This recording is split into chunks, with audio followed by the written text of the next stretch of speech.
오늘날 대부분의 기업에서는요, 매년 인원을 정하여서 신입 사원들을 채용을 합니다. 공개 채용이나 또한 특별 채용을 통해서 신입 사원들을 채용하게 됩니다. 하지만 이 신입 사원들이 뽑히자마자 현장에 투입하지는 않습니다. 일정한 수습 기간을 거치게 합니다. 직무에 대한 실무 교육을 통하여서 또한 그 업체, 그 기업의 역사와 그 기업의 시작된 그 창립 정신을 교육을 받게 됩니다. 일에 대한 업무 내용 그 자체보다도 기업의 그 정체성과 또한 철학을 배우는 시간이 더 중요하다고 생각하기 때문일 것입니다. 기업 정신과 또한 기업 마인드를 이 신입 사원들에게 심겨주기 위해서입니다.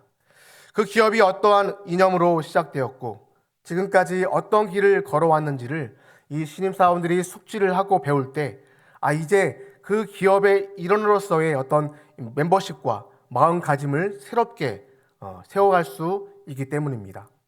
단지 일하는 기술만 배우는 것이 아니라 기업의 뿌리와 정신을 함께 배워나감으로써 실무에 임할 때 더욱 자부심과 책임감을 갖게 된다는 것이죠. 오늘 우리는 요한복음서를 만나게 됩니다. 요한복음이 바로 그런 시작을 보여주고 있습니다.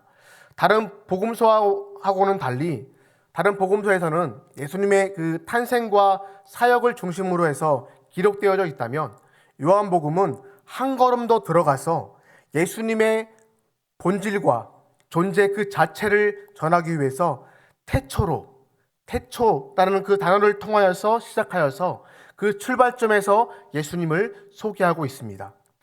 요한은 우리에게 예수님께서 단순한 어떤 역사적 인물이 아니라 창조의 순간부터 성부 하나님과 함께 하셨던 분이셨음을 선포하고 있습니다.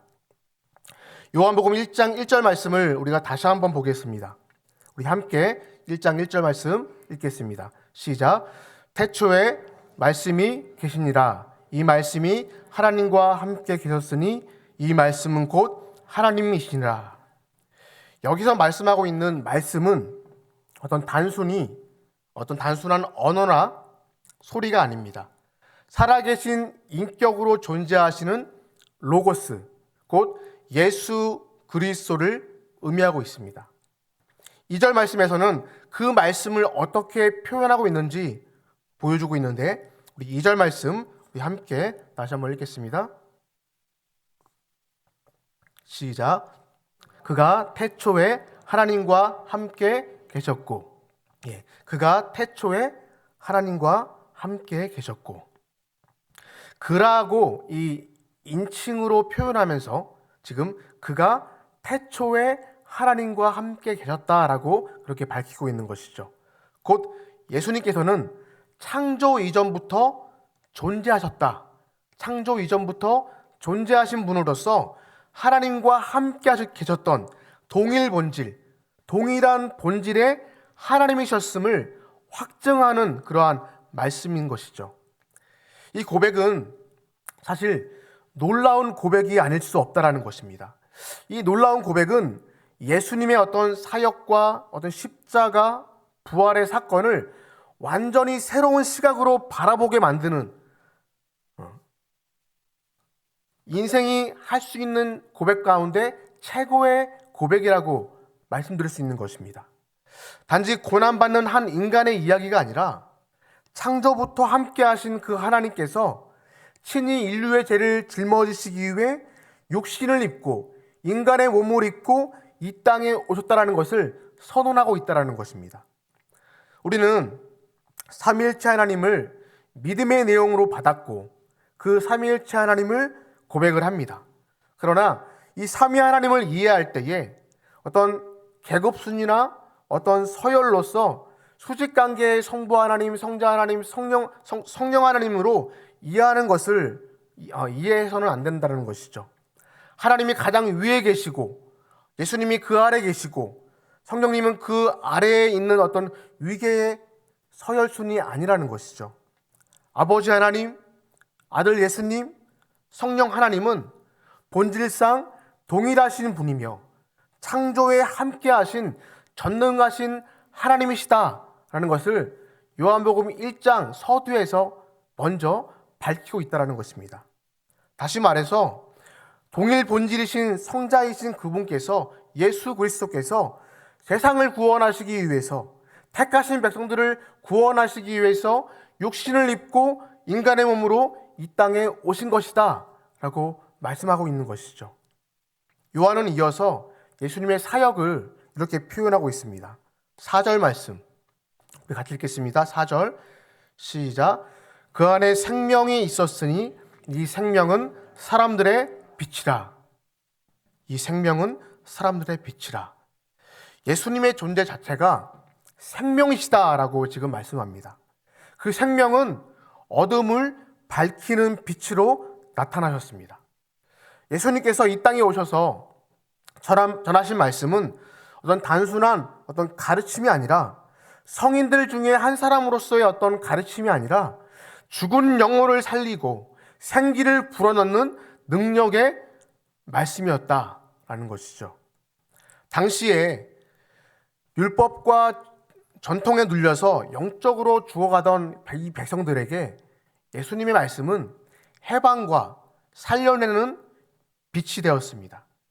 그 말씀의 내용을 이사야 선지자가 이미 예언을 했었고, 우리 예수님께서 이 땅에 오셨을 때도 이 이사야 선지자의 말씀을 인용하여서 말씀으로 주셨습니다.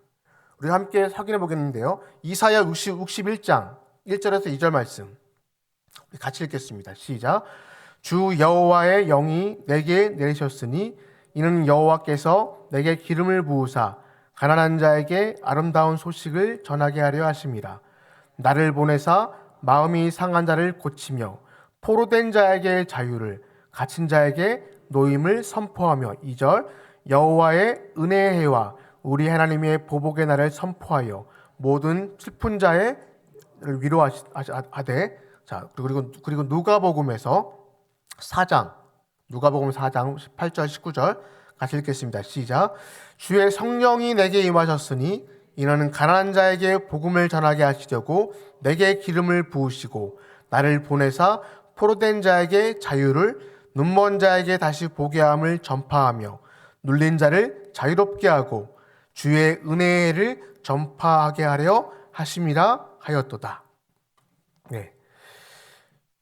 우리 예수님께서 갈릴리 베세다에서 많은 이들이 먼 길을 걸어서 주님의 말씀을 들으러 몰려왔습니다. 수만 명이 들판에 모여서 그분의 말씀 그 한마디 한마디에 눈빛이 달라지고 얼굴에 생기가 돌았습니다. 왜죠? 그 이유가 무엇입니까?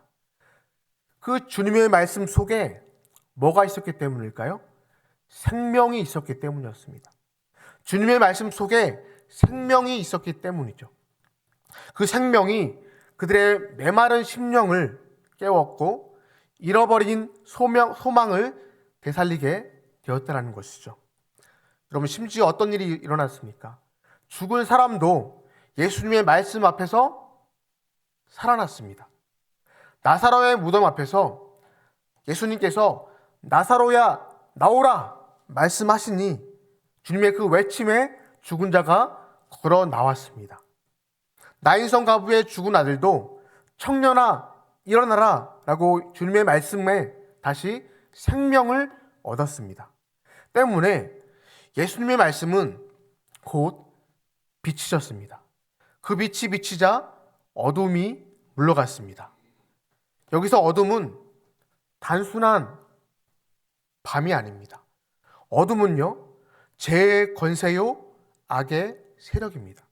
즉, 생명력 있는 주님의 말씀이 선포될 때에 죄는 드러나고 결국 사라집니다.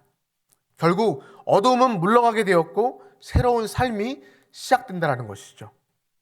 성도 여러분, 이 순간에도 많은 사람들이 생명이 빠져나간 채 살아가는 것을 보게 됩니다. 육체는 살아 있습니다. 육체는 움직입니다. 하지만 영혼은 지쳐버린 상태로 생각 없음과 같이 하루를 버텨내며 살아가는 사람들이 많이 있습니다. 그들에게 생명이 있는 그 하나님의 말씀이 선포되면 그 영혼은 다시 살아나게 될 것을 우리는 믿습니다. 교회가 다시 살아나고 공동체가 숨쉬기 시작하는 것이죠. 여러분, 죄는 어둠 속에서 사라집니다. 죄송합니다. 여러분, 죄는 어둠 속에서 자라나고 있습니다. 그러나 말씀의 빛이 비추면 죄는 숨을 곳을 잃고 사라지게 된다는 것이죠. 오늘 우리가 사는 이 삶의 현장, 우리의 가정, 또 우리의 일터에도 이 생명의 말씀, 빛 대신 이 예수님께서 우리를 통해서, 나를 통해서, 나의 입술을 통해서 드러나고 또한 나타나기를 소망합니다. 이제 요한은요, 로고스이신 그분을 이렇게 선포를 합니다. 우리 14절 말씀을 보십시오. 14절. 우리 같이 읽겠습니다. 14절. 시작. 말씀이 육신이 되어 우리 가운데 거하심에 우리가 그의 영광을 보니 아버지의 독생자의 영광이요 은혜와 진리가 충만하더라. 그토록 기다려왔던 그 말씀이 사람의 육신을 입고 하나님의 백성들 가운데 찾아오셨습니다. 그 태초에 계셨던 그 말씀이 이제 손으로 만질 수 있고 눈으로 볼 수 있고 음성으로 들을 수 있는 살아있는 인격이 되셨다라는 거예요. 예언자들이 전했던 그 말씀이 예수님 안에서 완전하게 이제 실현되었다라는 거죠. 그렇다면 오늘 우리에게 있어서 로고스이신 그분의 말씀이 어떻게 다가오고 있습니까? 우리는 성경을, 이 66권 하나님의 말씀인 이 성경을 손에 들고 있습니다. 성경을 우리가 읽고 묵상하는 것, 읽는 것, 그것은 단지 기록된 문장을 보는 것이 아니라는 거예요. 마치 예수님께서 오늘 우리 앞에 서서 말씀하시는 것을 듣는 것처럼 경외하는 마음으로 우리는 말씀 앞에 서야 한다는 것입니다. 말씀이 육신이 되어 우리 가운데 오셨을 때 그때 그 사람들은 여러분 어떠한 반응을 보였습니까? 사람들은 그분을, 말씀으로 오신 그 예수 그리스도를, 성자 하나님을 받아들이지 않았습니다. 오히려 십자가에 못 박았습니다. 오늘도 지금 이 시간에도 동일하게 살아있는 말씀을 외면하고 만홀히 여기고 가볍게 여기며 흘러보낸다면 우리 역시 그들과 다르지 않을 것입니다. 말씀을 귀하게 여기지 않는 것, 이것은 곧 주님을 거절하는 것이 될 수 있기 때문이라는 것이죠. 오늘의 말씀을 이렇게 정리하고 싶습니다. 성도 여러분, 요한복음은 우리에게 복음의 핵심을 단순히 어떤 지식으로서의 내용만으로가 아니라 하나님 앞에서 살아갔던 그 제자 요한이 경외함과 감격으로 전하고 있는, 하나님의 감동으로 전하고 있는 말씀인 것입니다. 예수 그리스도께서는 단지 위대한 인물이 아닙니다. 그분께서는 태초부터 하나님과 함께 계셨던 말씀이시며 그 말씀은 생명이며 빛이셨고 결국 육신이 되어 우리 가운데 우리에게 찾아오셨습니다. 이것은 단순한 성경 이야기 그 이상의 여러분 성취된 실제 사건입니다. 예수님의 존재는 곧 하나님의 마음이 세상 한가운데로 뛰어들어 오셔서 우리와 함께 호흡하셨다는 것을 여러분 우리가 믿어야 한다는 것입니다.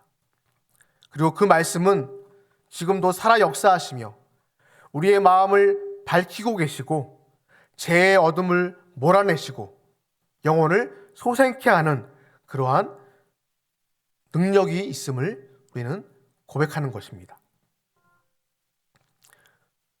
신년 특별 새벽 기도가 끝나면 이제 다음 주부터 새벽 말씀이 요한복음으로 진행되게 됩니다. 그 말씀으로 진행되게 됩니다. 성도 여러분, 주님의 말씀은 우리에게 빛이 되십니다. 주님의 말씀은 우리의 생명입니다. 그리고 그 말씀은 곧 예수 그리스도이십니다. 그분께서 여러분들에게 찾아오셨다는 것입니다. 그 말씀이 오늘 나를 살리고 우리를 살리고 우리의 가정을 살리고 이 땅에 있는 모든 교회를 다시 살리고 일으키는 것이라는 거예요.